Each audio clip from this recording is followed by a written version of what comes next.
साथियों नमस्कार। भारत माता की जय, वंदे मातरम। एक छोटा सा विश्लेषण है आपके समक्ष रखता हूँ। अमेरिका पिछले 100 सालों से महाशक्ति रहा है। पिछले 100 साल से पूरे विश्व में दुनिया का दादा कहलाने वाला देश जो है वो अमेरिका है। उन्होंने हर उस देश को नष्ट कर दिया है जिन्होंने उसे चुनौती दी। यह उसकी यही मानसिकता है, द्वेष की, जलन की, कि मुझसे कोई देश आगे नहीं जा सकता। जब जापान ने उन्हें चुनौती दी तो उन्होंने उसे नष्ट कर दिया। जब यूएसएसआर ने उन्हें चुनौती दी तो उन्होंने यूएसएसआर को 17 टुकड़ों में बांट दिया। वह एक देश जो इतना बड़ा रसिया था उसको 16 भागों में बांटकर 17 देश कर दिया। जब इराक ने अपना सिर उठाया तो उन्होंने उसे नष्ट कर दिया। और उन्होंने ईरान के साथ भी ऐसा ही किया जैसा इन सारे देशों के साथ उन्होंने किया था। आजकल इस कड़ी में चीन है जो कि अमेरिका के पीछे लगा हुआ है। अर्थात अमेरिका के पीछे लगने का मतलब ऐसा है कि अमेरिका के साथ प्रगति पथ पे दूसरा नंबर संभवतः पहुंच गया है। अमेरिका के बाद चीन ही है जो कि उसको टक्कर दे सकता है। लेकिन भारत के अधिक भू राजनीतिक महत्व प्राप्त करने के साथ भारत की बारी भी धीरे धीरे आ ही गई है। पिछले 100 सालों में अमेरिकी उद्योगपतियों ने दुनिया के टॉप 10 उद्योगपतियों पर अपना दबदबा कायम कर रखा था। टॉप 10 में से 8-9 तो सिर्फ अमेरिकी उद्योगपति हैं और कोई दूर दूर तक है भी नहीं अमेरिका के लोगों को छोड़कर। जब चीन के जैक मा ने तीसरा स्थान हासिल किया तो उनके खिलाफ लॉबिंग शुरू कर दी गई और उन्हें भागना पड़ा। वे अब अडानी और अंबानी जैसे भारतीय कारोबारियों के पीछे भी पड़ गए हैं। उनको ऐसा है कि उनके देश की जो उन्नति है, जो उनके देश का विकास है, जो उनके देश का नाम है, कोई और उनको अगर कंपटीशन देगा तो उनके पीछे पड़ जाते हैं। अमेरिका की ताकत इसका उद्योग है। वहाँ का इंडस्ट्रियलाइजेशन जो है यही अमेरिका की सबसे बड़ी ताकत है। वह तकनीकी और व्यापार के बल पर पूरी दुनिया को नियंत्रित करता है। टेक्नोलॉजी से ही सबको कंट्रोल कर लेता है। अगर कोई देश या उद्योगपति उनसे मुकाबला करेगा या उन्हें चुनौती देगा तो वे अरबों रुपए खर्च करके उन्हें बर्बाद कर देंगे, उनके शत्रु पैदा कर देंगे। पिछले 5 सालों में भारतीय उद्योगपति अडानी ऊंची उड़ान भर चुके थे, जो कि पिछले साल वे दुनिया के दूसरे सबसे बड़े उद्योगपति बन गए थे। अगर यही रफ्तार जारी रहती तो 2024 में दुनिया के सबसे बड़े उद्योगपति बन भी जाते। दुनिया भारत की तरफ देखती। ऊर्जा पर निर्भरता भारत की कमजोरी रही है, जिसके कारण 1991 में भारत को आर्थिक तंगी का सामना करना पड़ा था। भारत के तेल आयात बिल और में भारी वृद्धि के कारण संकट और गहरा गया था। अडानी भारत की सबसे महत्वाकांक्षा की जो परियोजना है जिसको संचालित करते हैं, दुनिया की सबसे कम लागत वाली ग्रीन हाइड्रोजन परियोजना स्थापित करके भारत की ऊर्जा को सुरक्षित करने की दिशा में काम कर रहे हैं, जो समय के साथ तेल और गैस की जगह ले लेगी। यह हिंडनबर्ग द्वारा अडानी पर बार बार किए गए हमलों की व्याख्या करता है। और हाल ही में CNBC द्वारा अडानी के दुनिया के दूसरे ट्रिलियनेरियर बनने के पूर्वानुमान के साथ समूह पर हमले यहाँ से और तेज हो जाएंगे।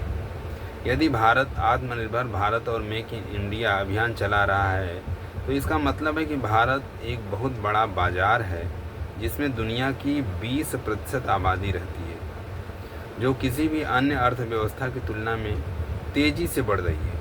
अगर भारत आने वाले 20 सालों में आत्मनिर्भर हो जाता है तो अमेरिका, यूरोप, चीन के साथ साथ अरब जगत को भी भारी नुकसान उठाना पड़ेगा और यह लोग इसको मंजूर नहीं करेंगे, इसको स्वीकार नहीं कर पाएंगे।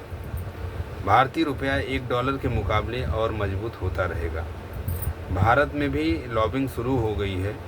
हर देश में पप्पुओं की कमी नहीं है। मीडिया को खरीदा जा सकता है। यही समूह 1 दशक पहले कृष्णा गोदावरी बेसिन में भारत की तेल और गैस परियोजना को समाप्त करने वाली शक्ति का कारण बना हुआ था। यूट्यूब, फेसबुक, गूगल, ट्विटर, ये सभी प्लेटफॉर्म अमेरिका के ही है। वो जब चाहें किसी के खिलाफ अभियान चला सकते हैं, कभी भी इसकी सूचनाएं अपने काम में ले सकते हैं। भारत में मूर्खों, पप्पुओं, जयचंदों, देशद्रोहियों की कोई कमी नहीं है। चीन में ये सब आसान नहीं है। वहाँ लोकतंत्र नहीं है। वहाँ प्रोपेगेंडा, झूठ फैलाना आसान नहीं है। चीन खुद भारत को आगे बढ़ने से रोक रहा है। आने वाले समय में भारत के लिए और भी ढेर सारी चुनौतियां आने वाली हैं। अमेरिका ने अफ़गानिस्तान में रूस के खिलाफ तालिबान जैसे संगठन खड़े करने में अरबों डॉलर खर्च किए थे। भारत को अस्थिर करना और भी आसान है।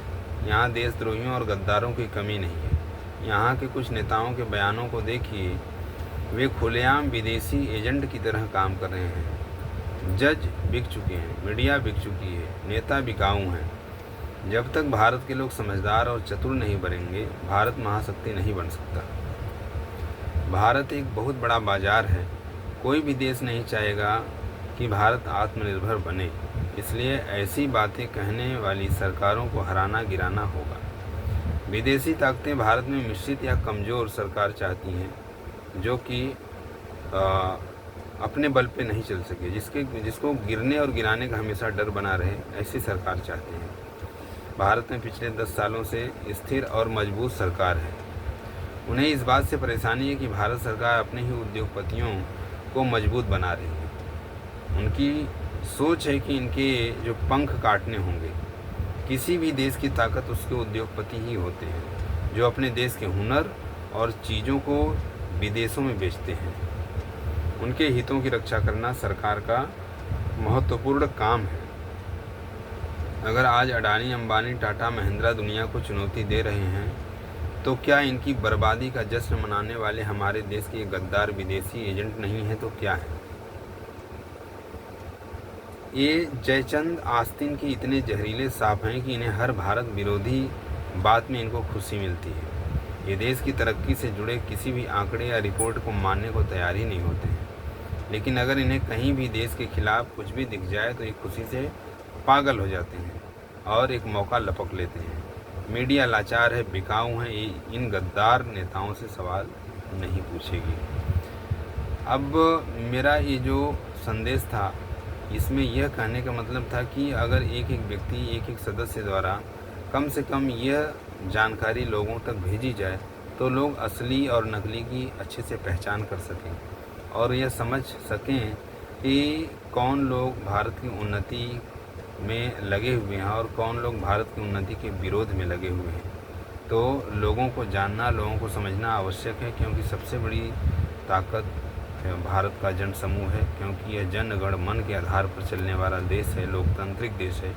इसलिए जनगण मन को समझना आवश्यक है कि कौन देश के पक्ष में है और कौन देश के पक्ष में नहीं है, बल्कि दुश्मनों के खेमे में बैठा है। जय हिंद, जय भारत, धन्यवाद।